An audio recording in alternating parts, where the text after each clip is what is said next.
ხმა, იმიტომ რომ ჩვენ ვართ ახალი ძალა ქართულ პოლიტიკაში, რომელიც მოვდივარ და გვინდა რომ მოვიდეთ. რომ ჯერ ქალაქ თბილისი გადავარჩინოთ ბევრი რაღაცებისგან, რომელიც საჭიროებს გადარჩენას ქალაქ თბილისში და მეორე რომ ჩვენი კონცეფცია ხედვები რეგიონებთან დაკავშირებით და რა უნდა გაკეთდეს და როგორ უნდა გაკეთდეს. უნდა გახდეს თბილისი უფრო სხვანაირ უფრო ლამაზი ქალაქი რა. ეს უნდა იყოს არაევროპული ქალაქი, როგორცაც იძახიან, უნდა იყოს ქართული ქალაქი. საქართველოს დედაქალაქი და ქართული უნდა იყოს ქალაქი. ალბათ, როგორც ახალი პარტია, ახალი ძალა შესული პირველად პოლიტიკაში, ალბათ უნდა მოგვეხმაროს მოსახლეობა და ალბათ ბარიერი უნდა გადავლახოთ. თბილისის მოსახლეობას გვირდებით კეთილდღეობას, ქალაქის უფრო მეტ განვითარებას, მეტ სამუშაო ადგილს ამ ქალაქში, რომ შეიქმნას მეტი სამუშაო ადგილები. იმასაც გვირდებით თბილისის მოსახლეობას, რომ მე თუ თბილისის მოსახლეობა ამირჩევს და შევალ თბილისის საკრებულოში, ყოველ 4 რიცხვში, რომელი უბნიდანაც არ უნდა იყოს თბილისელი, ყოველ 4 რიცხვში შევხვდები თითოეულ მოქალაქეს და მის საჭირო საკითხების გადაჭრაში დავეხმარები კანონის ფარგლებში. ლაგი სიტყვით გადავალთ ჩვენი გაერთიანებული საქართველოს პარტიის თავმჯდომარესთან ბატონ ისაკ გიორგაძესთან. ბატონო ისაკ, თქვენი შეხედულებები გვაინტერესებს წინა საარჩევნო. მოგესალმებით. პირველ რიგში მინდა ძალიან დიდი მადლობა გადაუხადო სანზონის მოსახლეობას, რომელმაც აქტიურობა გამოიჩინა და ჩვენი მიზნები და ამოცანები მოისმინა, გაიზიარა ჩვენი პოზიციები და მხარდაჭერა გამოგვითხა ამ საარჩევნოდ და იმედია რომ გააფერადებენ ბევრ ხუთიანს.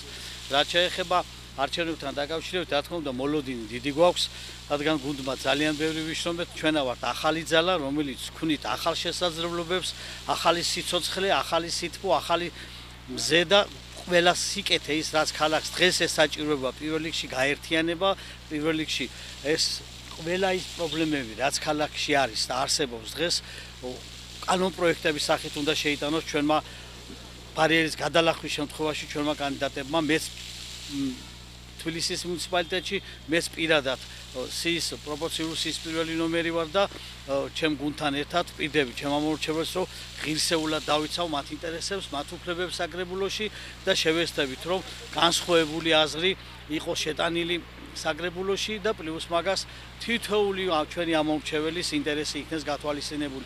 დღეს ქალაქს ჭირდება სოციალ-ეკონომიკური სწორი პოლიტიკის განსაზღვრა. ეს არის სატრანსპორტო მდგომარეობა, ეს არის მშენებლობა და ყველაფერი ერთად აღებული დაგეგმარება ჭირდება ქალაქს. სწორი სოციალ-ეკონომიკური პოლიტიკის განსაზღვრა და პირველ რიგში კორუფცია. კორუფცია შორს ჩვენი გუნდიდან და ჩვენ შევეცდებით, რომ შევქმნით იმ დიდ შესაძლებლობებს, რასაც ახალგაზრდობა ქვია და ჩართული იქნება მეტი ახალგაზრდები, ჩართული იქნება ახალი ძალა ჩვენი მხრიდან სიტყვის თავისუფლების და ჩვენ შევძლებთ, რომ ამ არჩევნებზე ბარიერი გადავლახოთ და იმედები არ გავუტყუნოთ ჩვენ ამ მომჩეველს.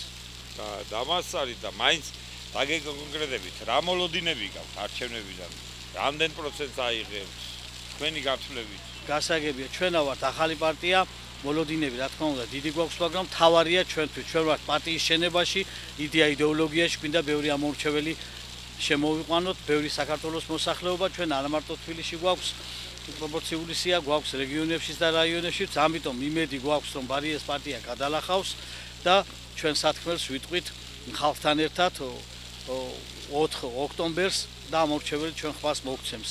დავაზუსტებთ, ჩვენ ბარიერს გადავლახავთ და ბევრი ხუთიანი იქნება გაფერადებული. თქვენ როგორც ამომრჩეველი, რატომ უნდა მისცეთ 5 ნომერს ხმა? პირველ რიგში ახლა 5 ნომრის ირგვლივ დიდი ინფორმაცია არ მაქვს, მაგრამ ჩვენი მეგობარი არის ბავშვობის ზაზა. ისეთი ჩამოყალიბებული ადამიანია, პატრიოტი არის თავისი სულისკვეთებით. მისგან ინფორმირებული ვართ, რომ მართლა პატრიოტული სულისკვეთების ადამიანები ბრძანდება 5 ნომერში, არა იმ 5 ნომრისგან გასხოვებით, გაერთიანებული და რა ვიცი, რაღაცა იმედის ნაპერწკალებით ჩაისახა და მე ცხოვრება გვაჩვენებს უკვე ყველაფერს რა. დიდი მადლობა. ნაციონალური მოძრაობის საკრძალვის შესახებ საკონსტიტუციო სარჩელის მზადება ისევ შეფასებების თემაა. პარტია გახარია საქართველოსთვის ლიდერებს მიაჩნიათ, რომ ნაციონალური მოძრაობა მმართველი გუნდის დამხმარე რგოლია და რეალურად მათი გაუქმება არ სურს.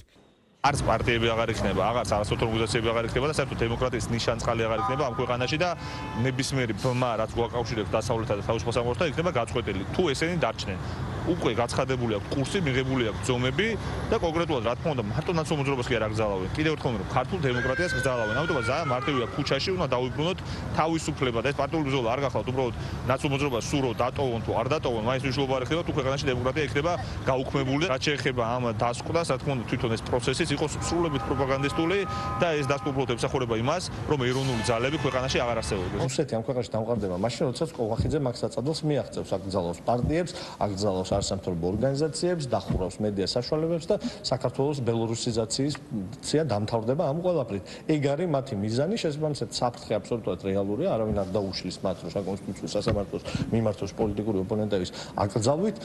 ამ შემთხვევაში ერთ-ერთი მოკავშირე პოლიტიკური სპექტრის სამხელმოქმედო საზოგადოების თუ თავისუფალი მედიების არის ის ქართული საზოგადოება, ვისთვისაც ჩვენ ვიბრძვით, ვისთვისაც გვინდა პლურალიზმი პოლიტიკურ სივრცეში. ოცნებას რომ სდომოდა ნაციონალური მოძრაობის აკრძალვა, ის ამას გააკეთებდა 13 წლის განმავლობაში.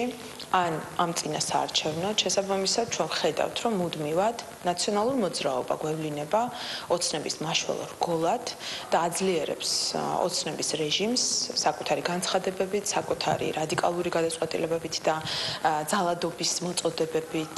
შესაბამისად, არანაირი მიზანი არ აქვს ოცნებას იმისი, რომ ნაციონალური მოძრაობა გააუქმოს. ჩვენც და ყველამაც ნახა ის რეალობა პირდაპირ ეთერში და ის მტკიცებულებები, რომ საერთოდ პოლიტიკურ ანგარიშსწორებაზე საუბარიც არ შეიძლება იყოს, როდესაც ჩვენ უყურებთ, ვხედავთ და ვკითხულობთ იმ უბედურებებს, რაც ჩაიდინა დედანაც მოძრაობამ და მისმა ფილიალებმა, როგორც ხელისუფლებაში ყოფნის დროს განსაკუთრებით, არ დააკლეს შემდგომ ოპოზიციაში გადაბარგების დროსაც. დასამალი და საიდუმლო არაფერი არ იქნება სარჩელში და რა თქმა უნდა, ასე არაფერი არ იქნება საიდუმლო იმ გადაწყვეტილებაში, რომელშიც დარწმუნებული ვართ, რომ იქნება გაუქმება ამ ანტიკონსტიტუციური ეგრეთ წოდებული პოლიტიკური ძალის. საგამოძიებო კომისიის თვითმიზანი, როდესაც ის მუშაობდა, თვითმიზანი თავიდანვე არ იყო აპრიორი ვინმეს აკრძალვა, თუმცა ის მტკიცებულებები, ის ფაქტები, რაც გამოიკვეთა რამდენიმე თვიანი მუშაობის შემდგომ,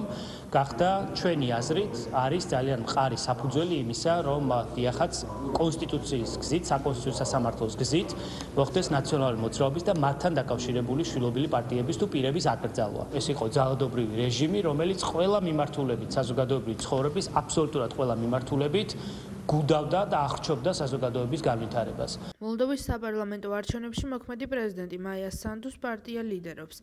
CSKO-ს ინფორმაციით ხმების თითქმის 100%-ის დასვლის შედეგად პროევროპული მოქმედისა და სოლიდარობის პარტიას ხმათა 50.16% აქვს. ინგლისში ინციდენტების პრევენციისა და მათზე რეაგირების მექანიზმის ფარგლებში მორიგი შეხვედრა იმართება. მთავარი განსახილველი საკითხი საოკუპაციო ხაზთან მომხდარი ბოლო ინციდენტი იქნება. ეს დღეობით სახეზე გვყავს 11 უკანონო დაკავებული საანგარიშო პერიოდს, რაც შეეხება ვგულისხმობ წინა შეხვედრიდან დღემდე 7 უკანონო დაკავებას ჰქონდა ადგილი. ასევე ყურადღება გამახვილდება უკანონო ეგრეთ წოდებული ბორდერიზაციის პროცესზე. ბორდერიზაცია მოიცვა ქარელის, გორისა და კასპის მუნიციპალიტეტების სოფლები. კერძოდ, ივლისში დაფიქსირდა 5 შემთხვევა, აგვისტოში დაფიქსირდა 5 შემთხვევა, სექტემბერში 2 შემთხვევა. დღევანდელ შეხვედრაზე საუბარი შეეხება ამ ინციდენტსაც.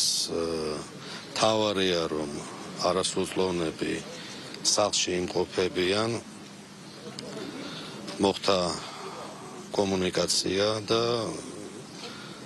მაქსიმალურად შემჭიდროებულ ვადებში დაახლოებით 30-40 წუთზე იყო საუბარი, ისინი დაბრუნდნენ საკუთარ ოჯახებში და თავს კარგად ცნობენ. ფაქტს ადგილი ჰქონდა თამარაშენის მიმდებარე ტერიტორიაზე. მესამე დღეა ლაგოდეხის სტიქიის სალიკვიდაციო სამუშაოები მიმდინარეობს. მუნიციპალიტეტის სოფელში დაზიანებული ინფრასტრუქტურის აღდგენა და ზარალის დათვლა ხდება. უზერი დაიყოფა 6 თვიანი. აი სულ სახში შიგნით არაფერი არ დარჩა. სარეცხი მანქანა, მაცვარი, ტვანქრესლო, მაგიდები, ლოგინები. აი რაც იყო რა პირველ სართულში ცხოვრობდი, რაც იყო სულ გაფრთხდა. და აი აქ კიდე ხედავთ ერთ მანქანა შეშა მქონდა ჩანს. სულ წაიღო აქ კიდე გარეთ ჩანს ყველაფერი. მასალა მქონდა ნაღიდი ის წავიდა. ნავის გასაგეთებლად წავიდა ყველაფერი. ეხლა მანქანას მოიღანეს მიწას ჩააღრიან და მეეხმარება რა ხალხს. ტრანსპორტი გუშინ არ მუშაობდი არა. არც ინსპექტორები რაღაცა ჩაგედილი გზა. დღეს გახსნა და გარგია დღეს მუშაობს ხალხი. ზოგს ხო გეუბნები კიდეს სახლი სამსია წყალს. მაგრამ ერთ მეორეზე გუშელებს ხალხს და გასვდავენ ოჯახს. ზოგს ძროხა მოგდა, რა ზოგს ხბო მოგდა ისე. ზარალი ბევრია, პომიდორი, ლობიო სულ გასვდავენ. მდინარე დაუბრუნდა თავის ბუნებრივ კალაპოტს. რა თქმა უნდა, ამ ეტაპზეც მიმდინარეობს რამოდენიმე ლოკაციაზე სამუშაოები და სამუშაოები გაგრძელდება მანამ სანამ უკვე კაპიტალურად დაცული არ იქნება ხელმეორებისაგან. ყოველ შემთხვევაში ამ ეტაპზე შემდგომში რა თქმა უნდა ჩამოვლენ შესაბამისი სამინისტროს თანამშრომლები შემდგომ კვირაში შევისწავლით უკვე მთლიანად მდინარე კაბალს, ნინოს ხევს, შრომის ხევს, დაიგეგმება კაპიტალური სამუშაოები. ამ ეტაპისათვის ძირითადად მიმდინარეობს სოფელში მობილიზებულია სრულად მუნიციპალური სამსახურები, ადგილზე იმყოფებიან სამაშველო სამსახურები. ზაჰესის დასახლებაში საბავშვო ბაღის ახალი შენობა გაიხსნა. ბაღი 8 ჯგუფიანია და 250-მდე აღსაზრდელზეა გათვლილი. შენობა აღჭურვილია საერთაშორისო და ადგილობრივი სტანდარტების შესაბამისად, უზრუნველყოფილია ბავშვთა უსაფრთხოება, ადაპტირებულია შშმ პირებისთვის. აქ იყო ავარიული შენობა ნაგებობა, რომელიც იყო ძალიან მძიმე მდგომარეობაში. მოხდა დემონტაჟი და განხორციელდა ფაქტურად ახალი პროექტი. ბაღი ყველანაირად მოწესრიგებულია, ადაპტირებული არის შშმ პირთათვის. ყველა დეტალს განსაკუთრებული ყურადღება ეთმობა და დაწყებული კვებიდან დამთავრებული სათამაშოებითა და თეთრეულით თუნდაც. ჩვენ რა თქმა უნდა გავაგრძელებთ ამ ტიპის პროექტების განხორციელებას, რომ ჩვენს შვილებს, მომავალთაობებს, პატარებს ნორმალურ, თანამედროვე, კომფორტულ ინფრასტრუქტურაში კონდეთ აღზრდის შესაძლებლობა. აქ ბავშვებს დახვდათ უსაფრთხო, კომფორტული და თბილი გარემო. ფუნქციონირებდით 7 ჯგუფით აქამდე, მაგრამ ეხლა დაგვემატა 1 ჯგუფი და სულ ყავს 171 აღსაზრდელი, მაგრამ 250 ბავშვის მიღების საშუალება გვაქვს ამ ბაღში. ირაკლი კუბრაძე ქართულ ოცნებას მერისა და მაჟორიტარი კანდიდატების მოსყიდვაში ადანაშაულებს ძლიერს. საქართველოსა და გახარია საქართველოსთვის მერობის ერთობლივი კანდიდატი აცხადებს, რომ მათ გადაპირებას ქურდული სამყაროს წარმომადგენლები ცდილობენ. კოალიცია ძლიერ საქართველოს ლელოს წევრებზე, მაჟორიტარებზე, მერებზე, ჩვენს ადგილობრივ ლიდერებზე მიმდინარეობს ძალადობრივი ზეწოლა და შეტევა. ანტიქართული ოცნების ივანიშვილის, კახაკალაძის და სუსის მხრიდან. ჩვენ გვაქვს ხელთ ის ჩანაწერი, სადაც დასტურდება ერთ-ერთი მაჟორიტარის მიერ, რომ მან კანდიდატურა მოხსნა ზეწოლის, ძალადობის, მუქარისა და მოწყიდვის ცდელობის პარალელურად. ის ასახელებს ქართულ ოცნებასთან დაკავშირებულ ბიზნესებს, ის ასახელებს შავ სამყაროს კანონიერ ქურდებს, რომელთანაც თანამშრომლობს ქართული ოცნება, ის ასახელებს, რომ სუსის ჩართულობით და ადგილობრივი პოლიციელების ჩართულობით მასზე ზეწოლა განხორციელდა, რომ მას მოეხსნა კანდიდატურა. კატარძალმა ეზო ვერ დაგავა მრუდეაო. ეხლა კუპრაძე მიხვდა, რომ ძალიან სასტიკად აგებს არჩევნებს თავის პარტიასთან ერთად და დეზინფორმაციას მიიღო ხელი, რომ ვიღაც სადღაც მისი პარტიის წარმომადგენელი ხსნის კანდიდატურას თურმე იმიტომ, რომ აშანტაჟებენ, ემუქრებიან და ასე შემდგომ. ჯერ ერთი ეს ხალხი თუ ხსნის კანდიდატურას, როგორც ჩანს, მიხვდა იმას, რომ სად არის სიმართლე და სად არის რეალობა, რომ არაფრის გამკეთებლები არც ლელო და არც გახარიას პარტია არ არიან. თუ ვინმეს ემუქრება, ეს რა თქმა უნდა იქნება რეაგირების ქვეშ, მაგრამ როგორც წესი, აბსოლუტური უმრავლესობა ჩვენ ვხედავთ, რომ იღებს თვითონ ამ გადაწყვეტილებას. ფედერალისტებმა ნარკოპოლიტიკის შესახებ პარტიის ხედვა წარადგინეს ამ რეფორმაზე პასუხისმგებელი პარტიის ახალი ლიდერი ზურაბ სიხარულიძეა. მისი თქმით, ნარკოდანაშაულებულ მოქალაქეებთან მიმართებით სამედიცინო ზრუნვის კომპონენტის გაძლიერება უნდა მოხდეს.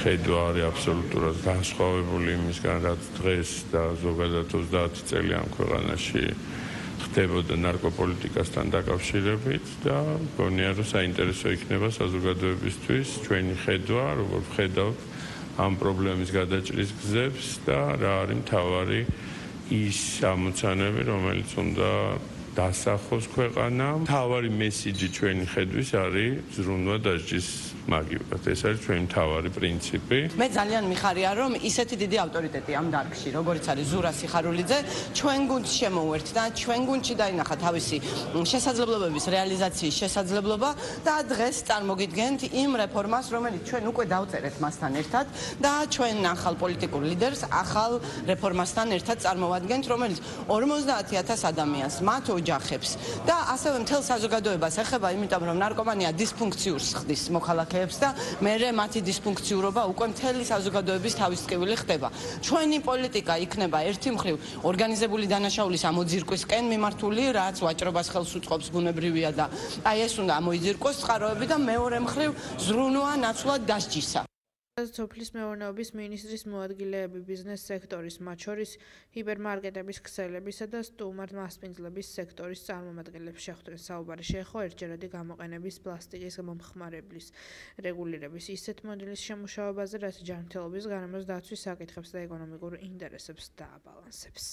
ბიზნესის წარმომადგენლებთან შეხვედრა ვისაუბრეთ იმ აკრძალვებთან მიმართებით, რასაც სახელმწიფო გეგმავს ერთჯერადი გამოყენების პლასტიკის პროდუქციის ნაწილში და ჩვენ ფაქტობრივად შევთანხმდით გარკვეულ ჩამონათვალზე იმ პროდუქციისა, რომლის ჩანაცვლებაც უფრო ეკოლოგიურად სუფთა და სურსათის უნებლობის კუთხით სუფთა პროდუქციით გაცილებით მარტივი იქნება, თუმცა არის გარკვეული გამოწვევები, რაც დაისვა ბიზნესის მხრიდან და რა თქმა უნდა, ჩვენ ამ ახალი სტანდარტების შემუშავების დროს მაქსიმალურად გავითვალისწინებთ